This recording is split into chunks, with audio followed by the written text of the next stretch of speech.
Hello बच्चों, आज हम पढ़ेंगे विकिरण तथा द्रव की द्वैत प्रकृति का लेक्चर नंबर 16। इससे पहले हम बहुत से लेक्चर कर चुके हैं और पिछले साल 14 या 15 लेक्चर में हम दो उदाहरण भी देख चुके हैं। तो वो दो उदाहरण बहुत महत्वपूर्ण है। कैसे हमने वहां पर आपको बताया कि कैसे जो आपको फॉर्मूला को यूज करना है, कैसे जो है आपको न्यूमेरिकल्स में थ्योरी लिखनी है, कैसे जो है आपको अपने जो है आंसर को दर्शाना है, जिससे जो है जो कॉपी चेक करने वाला जो आपका टीचर होगा वो खुश हो जाएगा आपने न्यूमेरिकल को देख के। तो ऐसे ही आपको जो कॉपी में क्रम से लिख कर आनी है चीजों को। फॉर्मूला जो है आप याद करके आइएगा। मैंने आपसे बोला था कि जो तीसरा जो एग्जाम उदाहरण जब मैं कराऊंगा तो आपको उसको पहले से ट्राई करना है घर पे। तो आशा है कि आपने उसको किया होगा ट्राई, और अगर किया है तो नहीं किया है तो आप इसको एक बार ट्राई कीजिए। नहीं बनता है फिर आप इस वीडियो को देखिए।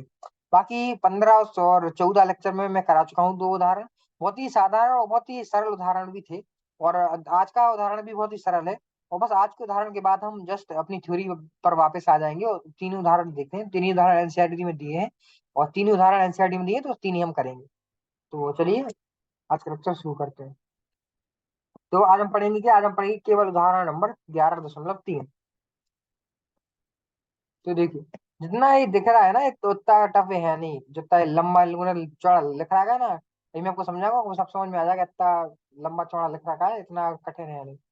चलिए पढ़ते हैं। दृश्य क्षेत्र में बैंगनी रंग, पीले हरे रंग तथा लाल रंग के प्रकाश की तरंग दैर्घ्य क्रमांश लगभग 390 नैनोमीटर, और लाल हरे हाँ, पीले हरे रंग की 550 नैनोमीटर, और लाल रंग की 760 नैनोमीटर दी हुई है। क्या तरंग दैर्घ्य। तो देखिए, अपन को कितने, बैंगनी रंग की 390, पीले हरे रंग की 550, और लाल रंग की 760 नैनोमीटर दी है। आगे क्वेश्चन पढ़ते हैं। तो आगे है, दृश्य क्षेत्र के निम्न प्रकाश के लिए फोटोन की ऊर्जा क्या होगी। बैंगनी सिरा, पीले हरे रंग की औसत तरंग दैर्घ्य तथा लाल सिरा। मतलब कुल मिला के हमको इन सब की जो है ऊर्जा निकालनी है फोटोन की। अब देखिए, फोटोन की ऊर्जा निकालनी है तो उसके लिए मैं आपको बहुत बार फॉर्मूला बता चुका हूँ। एक बार और बता देता हूँ। मान लीजिए मैं जो एनर्जी है फोटोन की, उनको ई से दर्शाता हूँ।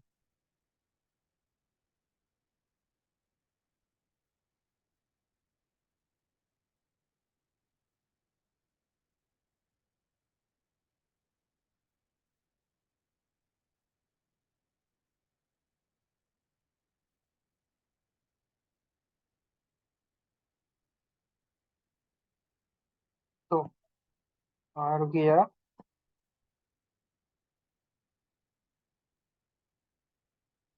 हाँ, तो उसकी एनर्जी किसके बराबर होती है, एच म्यू के, या फिर एस टी बटा लेमडा के।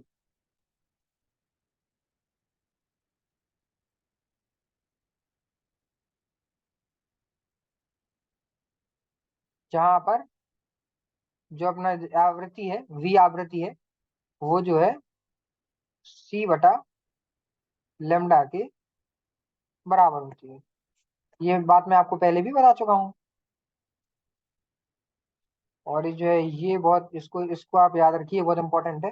तो इसमें जो है आप देखिए, आपको मैंने आपको सिखाया था कि जो चीज दी है उसको अपन को इस्तेमाल करना है, बाकी को छोड़ देना है। तो इसमें तरंग दैर्घ्य दिया है, तो ये जो आवृत्ति वाली चीज है उसको अपन गायब कर देते हैं बीच से। चलिए, तो मतलब इस फॉर्मूले का इस्तेमाल करके हमें जो ऊर्जा निकालनी है, कितना सरल है। सबसे पहले इसको हटा देता हूँ।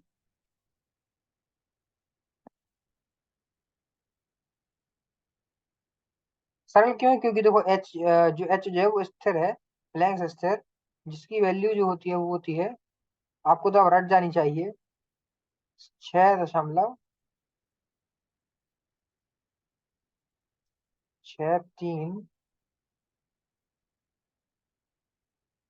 गुणा 10 की घात -34। सी जो है, ये जो है प्रकाश की गति है, और सी जो है ये प्रकाश की गति है, और इसकी वैल्यू जो वैसे होती है 299।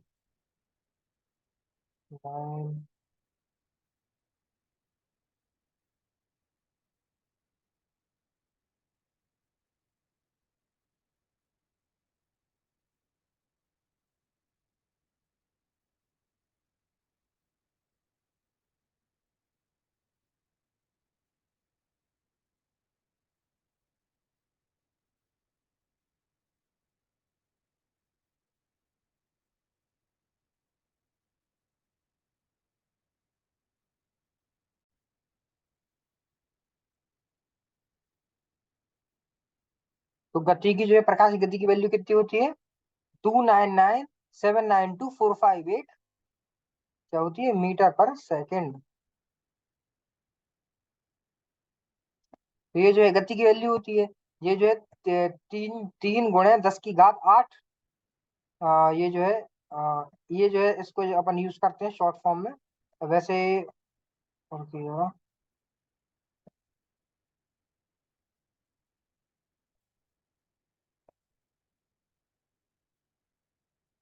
हाँ, तो 3 गुणे 10 की घात 8 हम जो है अपने न्यूमेरिकल्स में यूज करते हैं। लेकिन जो असली जो एग्जैक्ट वैल्यूज होती है वो प्रकाश की गति की, वो ये होती है 299,792,458 मीटर पर सेकंड। इसको आप याद कर लीजिए, नॉर्मल नंबर 299,792,458 मीटर पर सेकंड। कोई बड़ी बात नहीं इसको याद करना। और 3 गुणे 10 की घात 8 मीटर पर सेकंड जो है वो तो इसकी वैल्यू होती ही है। तो इसी को जो है हम यूज भी करेंगे। तो चलिए अपने आंसर पर चलते हैं। चलिए सबसे पहले मैं हटा देता हूँ सारा इंक वगैरह। हाँ, तो चलिए, तो मैंने आपको जैसे बताया था कि आपको इसके लिए सबसे पहले फॉर्मूला कौन सा यूज करना है? ई बराबर एच सी बटा लेमडा, जिसमें लेमडा अपन को पता है, नैनोमीटर में दिया है। नैनोमीटर का मतलब क्या है? 10 की घात -9 का जो है हमें इन पे गुणा करना पड़ेगा। और बस डायरेक्ट हम इसकी लेमडा की जगह वैल्यू रख देंगे। एच की वैल्यू हमें पता ही है, सी की वैल्यू पता है, डायरेक्ट एनर्जी निकल आएगी। तो चलिए देखते हैं उसके सॉल्यूशन को जो एनसीईआरटी में दिया हुआ है।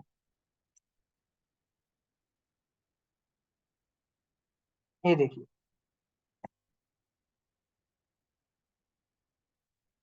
ये जो है फॉर्मूला होता है, ये जो मैं आपको बता चुका हूँ।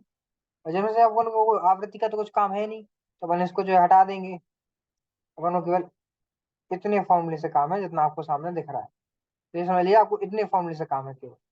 आप कुछ नहीं करना है। ई बराबर जो है इसको डायरेक्ट फॉर्मूले में वैल्यू रखी। एच जो है ये है अपनी एच की वैल्यू। और ये जो है 3 गुणे 10 की घात 8 मीटर पर सेकंड, ये अपनी गति की वैल्यू है प्रकाश की। तो इसको जब गुणा किया तो ये वैल्यू आई 1,989 इंटू 10 की घात -25। और जब इसको अब नीचे लेमडा लेमडा की जगह अभी अपन ने कुछ नहीं रखा। अभी अपन ने केवल इसको जो है अभी सॉल्व किया है। अब क्या, अब अपन निकाले बैंगनी प्रकाश के लिए। तो उसके लिए जो है हमारी जो तरंग दैर्घ्य की जो तरंग दैर्घ्य दी थी वो कितनी दी थी?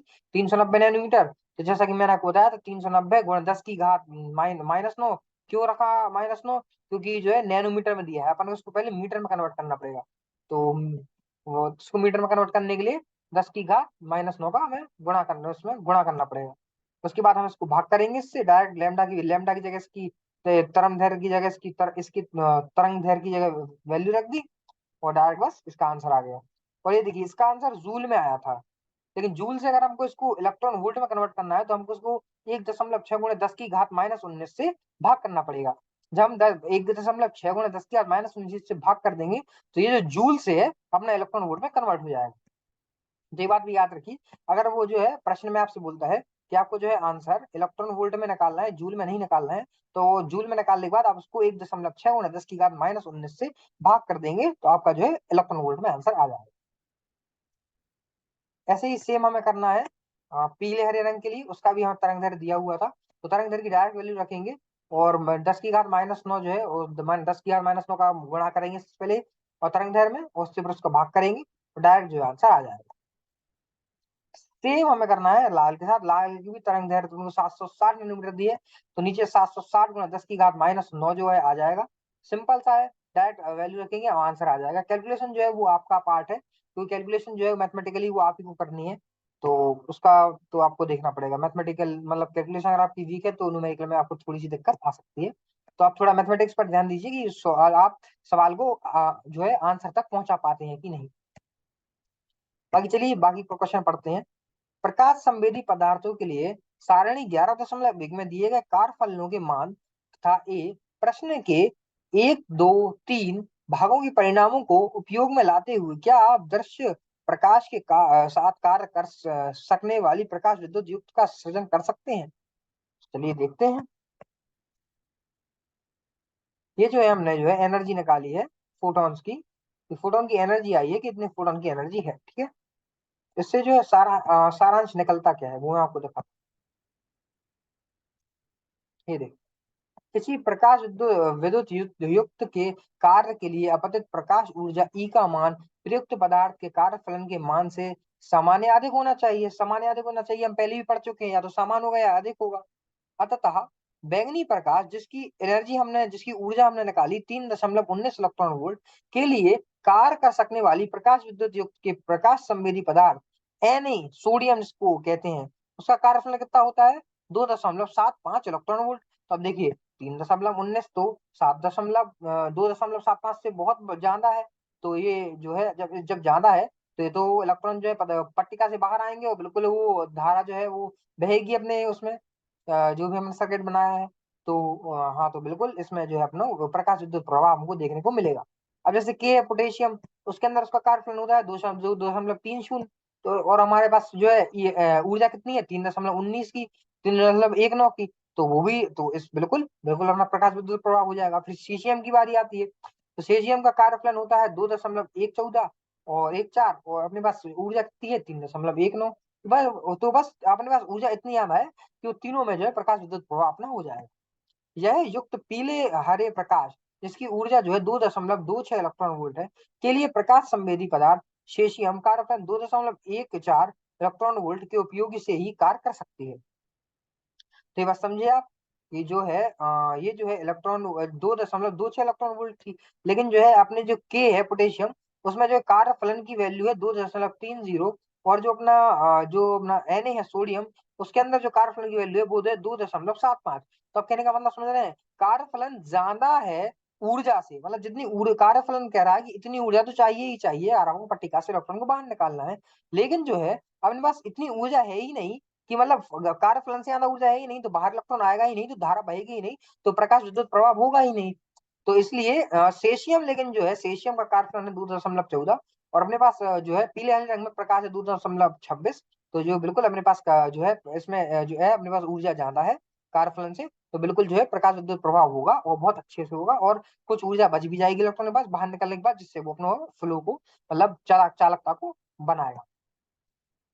तथापि यह युक्त लाल प्रकाश, अब लाल प्रकाश की बात करती है जिसकी ऊर्जा है 1.64, ये तो तीनों तीनों में से कम है, तीनों के कार्यफलन से कम है। तो 1.6 के लिए उपयुक्त तीनों में से किसी प्रकाश संवेदी पदार्थ के लिए उपयोग से कार्य नहीं कर सकेगी, क्योंकि जो है कार्यफलन से, ये तीनों के कार्यफलन से कम है। हम जैसा कि जानते हैं कार्यफलन से कम अगर आकाश ऊर्जा है तो आप इलेक्ट्रॉन को बाहर नहीं निकाल पाएंगे, आयन के आकर्षण जो है उसको वापस अंदर खींच लेंगे। तो आयन के आकर्षण अगर उसको वापस खींच लेंगे तो आप उसको जो है बाहर नहीं निकाल पाएंगे। अगर आप इलेक्ट्रॉन को बाहर नहीं निकाल पाएंगे तो धारा जो है, विद्युत धारा बहेगी ही नहीं, और जो है अपना सर्किट में जो है वो ना विद्युत धारा बहेगी ना कुछ विभव होगा। तो चलिए आज हमने क्या पढ़ा? आज हमने पढ़ा उदाहरण 11.3, इसको हमने अच्छे से समझा। पढ़ाई छोटा सा मतलब बड़ा दिखने वाला उदाहरण था, पर था उसमें कुछ नहीं, जैसा कि नॉर्मल सा एक उदाहरण था, मतलब दिख रहा था बड़ा, उसमें कुछ था नहीं ऐसा बड़ा। और बाकी मैंने आपसे बोला था कि आपको पहले से सॉल्व करके रखना है, तो आपने शायद किया हो तो आप अच्छी बात है, नहीं किया तो भी लेकिन आपको करना चाहिए था अगर नहीं किया तो। बाकी कल से हम थ्योरी पढ़ना स्टार्ट करेंगे, आगे जो है मतलब थोड़ा जो चैप्टर रह गया है उसको आगे कंप्लीट करेंगे। बाकी हमारे 16 लेक्चर जो है हो चुके हैं, और कुछ लेक्चर्स हो सकता है कि कुछ लेक्चर्स के बाद हम इस चैप्टर को कंप्लीट कर देंगे। मैं कोशिश कर रहा हूँ कि कम से कम लेक्चर लूँ और आपका चैप्टर कंप्लीट कर दूं, लेकिन जो है मुझे अगर इंपॉर्टेंट चीजों को लेना है पड़ता है, तो उसके चक्कर में जो है पीपीटी ज्यादा हो रही है, तो कोई दिक्कत वाली बात नहीं है। लेकिन मैं कोशिश करूंगा कि कम से कम जो है लेक्चर में आपका जो है चैप्टर खत्म कर दूं, और कम से कम लेक्चर और अच्छे से अच्छा कंटेंट। तो आप उसकी चिंता मत कीजिए, आपका लेक्चर कंप्लीट कर दूंगा। कल से जो है हम वापस थ्योरी स्टार्ट करेंगे, अगले लेक्चर से थ्योरी स्टार्ट करेंगे। तो चलिए फिर, कल हम क्या पढ़ेंगे? कल हम पढ़ेंगे द्रव्य की तरंग प्रकृति को। अभी तो हमने उसकी तरंग प्रकृति को तो पढ़ा नहीं है अपन ने, वही रह गई थी अपनी पढ़ने के लिए। तो बस अब अगले लेक्चर में हम वही पढ़ेंगे, तो बहुत मजा आने वाला है आपको अगले लेक्चर में। अब द्रव्य की तरंग प्रकृति को भी पढ़ेंगे और अच्छे से चैप्टर को खत्म करेंगे, कोई दिक्कत वाली बात नहीं है। और चलिए तो फिर मिलते हैं अपने नेक्स्ट वीडियो में, तब तक के लिए टाटा बाय बाय।